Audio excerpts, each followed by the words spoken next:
भरी ठंड में वर्षा चाय का कप लेकर उदासीनता से बैठ गई और आंखों से आंसू टपक पड़े।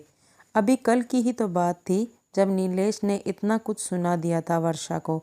लेट लतीफ़ हो तुम वर्षा, इतनी ढीली लड़की आज तक ज़िंदगी में नहीं देखी। तुम अपने मायके में भी ऐसे ही काम करती थी क्या? नीलेश भड़कते हुए बोला। वर्षा बोली, मायके में पतिदेव इतना काम नहीं करना पड़ता था जितना ससुराल में मुझ पर पड़ गया है। और रही बात मेरे ढीले होने की, तो क्या काम समय पर नहीं मिलता आपको? खाना, बर्तन, सफाई सब कुछ तो करती हूँ, और अब क्या करूँ आपके लिए? नीलेश बोला, रहने दो वर्षा, एक तो तुम इतनी बड़बड़ करती हो, अभी पड़ोसन आ जाए तो 2 घंटे गप्पे मारने में लगा दोगी।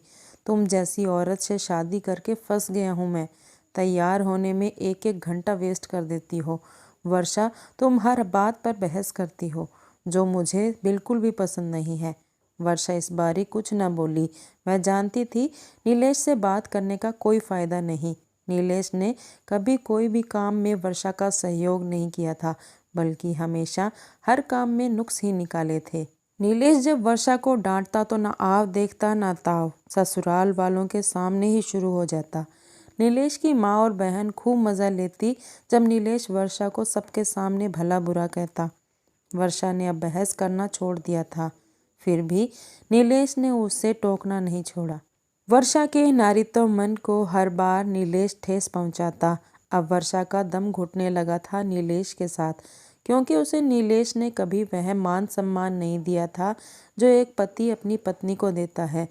वह अपनी बहन राखी और उसके पति आलोक को जब भी देखती, उसे लगता कि आलोक जीजाजी दीदी को बहुत मान सम्मान देते हैं। यह दोनों एक दूसरे से कितना प्यार करते हैं। आलोक जीजू राखी दीदी की हर बात को सुनते और समझते हैं। क्या ऐसा प्यार और सम्मान कभी नीलेश मुझे दे पाएगा? वर्षा ने तो उम्मीद ही छोड़ दी थी कि उसे कभी नीलेश से प्यार और सम्मान मिलेगा।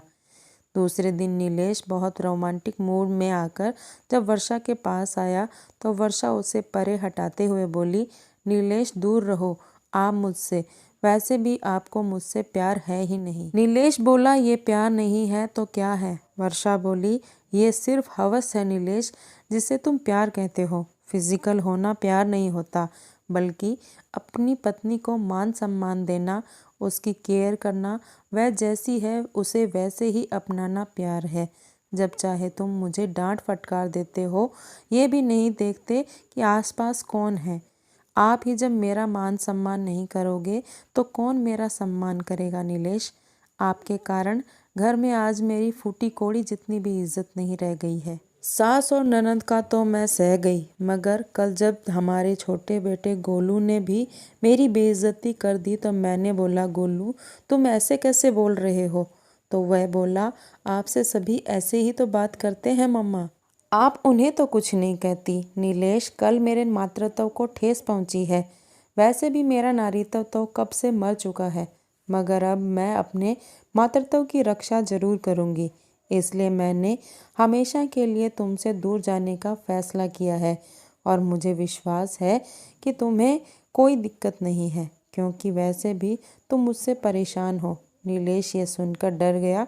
वह बोला, वर्षा मेरे बोलने का लहजा ही कुछ ऐसा है।